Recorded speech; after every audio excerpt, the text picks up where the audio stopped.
Kita telah membaca dahulu dalam kitab Muhimmah kita ini tentang 6 golongan. 6 golongan perempuan yang jangan dijadikan sebagai isteri. Yang pertama al-anana, iaitu perempuan yang membanyakkan keluh kesah, yang tak cukup saja. Apa yang dibagi semua tak cukup. Bagi kereta tak cukup, bagi motor tak cukup, bagi rumah tak cukup. Yang kedua al-manana, iaitu perempuan yang banyak mengungkit kepada suami dia. Yang ketiga al-hunana, perempuan yang ingin kepada suami yang lain, yang berkenan dengan laki-laki lain, namanya ialah al-hunana. Yang keempat al-hudaqah, perempuan yang gemar akan tiap-tiap sesuatu, maka dia paksa suami dia buat. Yang kelima al-buraqah, iaitu perempuan yang hari-harinya sibuk bersolek-solek tanpa mempedulikan amalan-amalan yang lain.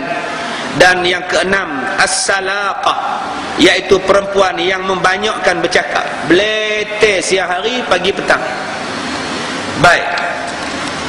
Kemudian kata Sayyidina Ali radhiyallahu anhu, bermula lelaki yang jahat, bermula yang terlebih jahat sifat lelaki, tetapi terlebih baik pula bagi sifat perempuan. Kata Sayyidina Ali karamallahu wajhah, sifat 3 ni, orang laki-laki kalau bersifat dengan 3 sifat ni tak elok. Perempuan kalau bersifat dengan 3 sifat ini bagus. Laki-laki tak elok, isteri bagus. Yang pertama al-bukhlu, yang pertama al-bukhlu, bukan bahulu. Bahulu kuih. Al-bukhlu maknanya kedekut. Suami kedekut tak elok, isteri kedekut bagus. Dia pergi supermarket, dia bawa RM2 je, kedekut betul, RM2 je bawa, selamat duit suami dia. Tapi kalau suami kedekut, sangat tak elok. Abang, kopi dah habis, hampir tarah lah kuali ke apa ke, janji hitam kata dia. Janji nampak air tu hitam, kira kopi lah. Tu dia isteri pikikih punggung kuali tu, nama dia kedekut. Abang, anak kita tak ada duit nak pergi sekolah. Kalau macam tu jangan hantar pergi sekolah, dah tak ada duit. Suami kalau kedekut huduh sangat, isteri kalau kedekut selamat. Yang kedua az-zuhu, membesarkan diri.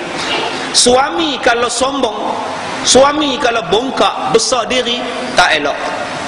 Balik kampung tak nak bercampur dengan ipar duai, sombong.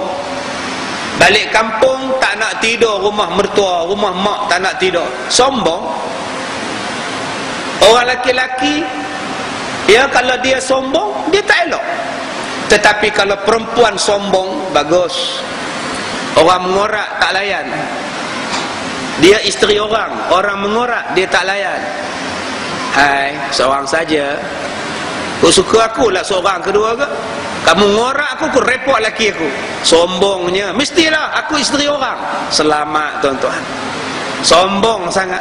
Orang mengorak tak layan. Hello miss, in the poringa. Dia tak layan tuan-tuan. Kembali dengan kasut ni kan. Inilah yang dikatakan sebagai sombong. Bukan sombong ni belagak, dia tak layan. Orang telefon dia, Assalamualaikum. Waalaikumsalam. Kak Leha, ya, Abang Din ada? Abang Din tak ada, dia pergi masjid. Malam ni ceramah Ustaz Kazim. Ada apa-apa pesan? Tak ada apa, saja nak ajak dia makan, nak tengok Chelsea lawan Bolton ni ha. Minta maaf dia tak ada. Baik ya, Assalamualaikum. Itulah sombong. Yang tak maunya apa? Assalamualaikum. Waalaikumsalam. Kak Ma, ya. Din ke? Sudah. Abang Mat ada Kak Ma? Abang Mat tak ada.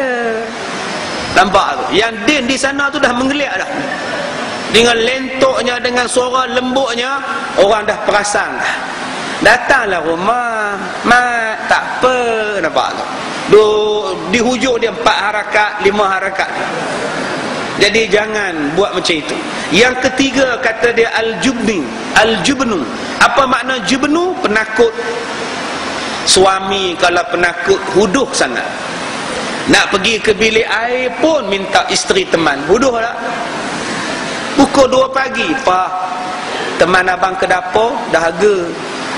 Kesian dekat isteri. Dia kencing manis. Pukul 2 bangun minum air. Dia takut nak pergi minum. Kejut isteri dia. Tapi kalau isteri penakut, bagus sangat. Kenapa Pak tak pergi pasar malam? Beli apa balik? Pak tak nak lah abang, takut mendatang tanpa izin ramai. Pak tak berani. Selamat suami dia dapat isteri yang penakut macam itu. Baik. Yang ketiga, sunat memilih akan perempuan yang elok mukanya. Dia kata kita orang laki-laki kalau nak kahwin, nombor 3, sunat pilih perempuan yang elok mukanya. Orang perempuan kalau nak kahwin, sunat pilih suami yang elok mukanya. Tuan-tuan, elok muka di sini bukan makna cantik, bukan makna lawa semata-mata. Cantik ini dia subjektif. Macam-macam tif lah. Ada orang yang kita tengok tak lawa, tapi bagi dia lawa sangat. Ini ke tunang kamu Din? Ya Allah.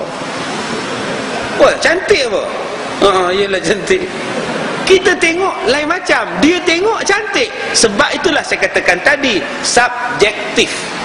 Cantik terpulang pada tuan-tuan. Maksud nombor 3 ni ialah bila tuan-tuan tengok dia, tuan-tuan rasa tenang hati. Itulah cantik sebenarnya. Sebab ada orang yang cantik, tapi bila tengok dia lemah perut. Ada orang yang handsome, bila tengok dia serabut mata. Sebab itu yang dikatakan cantik ialah bila kita tengok dia menenangkan jiwa. Litaskunu ilaiha. Kita rasa tenang. Jadi tuan-tuan tolonglah jadikan muka tuan-tuan bila orang tengok kita rasa tenang. Maka kata dia nombor 3, sunat memilih perempuan yang cantik, yakni yang baik rupanya, kerana dialah terpelihara daripada ingin kepada perempuan yang lain. Tuan-tuan, kitab ni pesan pada kita, carilah suami yang segak, carilah isteri yang segak. Bila dah dapat yang segak, kita tak tengok dah yang lain-lain. Dan jangan pula berkahwin dengan perempuan yang baik rupanya tetapi tidak mempunyai agama. Jangan berkahwin dengan perempuan yang cantik tapi agama tak ada. Jangan berkahwin dengan laki-laki yang handsome tapi agamanya tidak ada. Kata dia, barang siapa yang nak kahwin, yang nak mengikut sunnah berkahwin, hendaklah kahwin yang nombor 3 ni. Kalau nak ambil, nak jadikan kahwin itu perkahwinan yang baik, kata dia, atau berkehendak menghasilkan anak, atau berkehendak rumahnya jadi elok, maka memadailah dia berkahwin dengan perempuan yang kurang cantik tetapi mempunyai agama yang baik dan agama dan perangai yang baik. Kata pengarang kitab, siapa yang nak rumah tangga dia ada sunnah, siapa yang nak rumah tangganya bagus, tak payah pilih yang cantik-cantik, pilih yang beragama. InsyaAllah anak dapat, seronok berkahwin pun dapat. Berapa ramai orang yang kahwin dengan perempuan segak, anak tak ramai. Ni kitab kata ni, siapa yang nak menghasilkan anak, kahwin dengan yang tak apa cantik. Sebab yang tak apa cantik ni dia tak kisah kalau dia mengandung sekalipun. Tapi yang cantik-cantik ni tuan-tuan, maklum sajalah. Cuba tuan-tuan tengok ratu cantik, anak dia apa orang? Tuan-tuan pergi tengok artis, anak dia apa orang? Ada artis anak ramai? Ada ratu cantik anak ramai? Mana ada tuan-tuan? Takut kendor, takut gelebeh, takut selulit. Kadang-kadang nak cium pun tak boleh, penuh dengan minyak, krim, neck cream, whitening cream. Cium ni bukan cium krim. Duk kerja je nak bagi lawa dia. Bila suami pegang pun, abang. Bila nak pegang je, abang. Nampaklah. Serba salah tuan-tuan. Tapi kalau yang tak berapa cantik, bukan tuan-tuan panggil dia, dia panggil tuan-tuan, abang, dia pula panggil kita. Tu beza dia tuan-tuan. Kalau tuan-tuan cari yang handsome, Allahu Akbar, bukan tuan-tuan saja minat, orang lain pun minat pada suami yang handsome. Akhirnya isteri duduk di rumah tak tidur malam. Suami balik lambat, susah hati. Telefon pada suami, ramai orang perempuan telefon. Sebab apa? Sebab handsome. Orang teringin, orang berkenan. Sebab tu kitab ni kata, boleh memilih yang cantik, yang segak, tetapi dengan syarat, pilih yang beragama.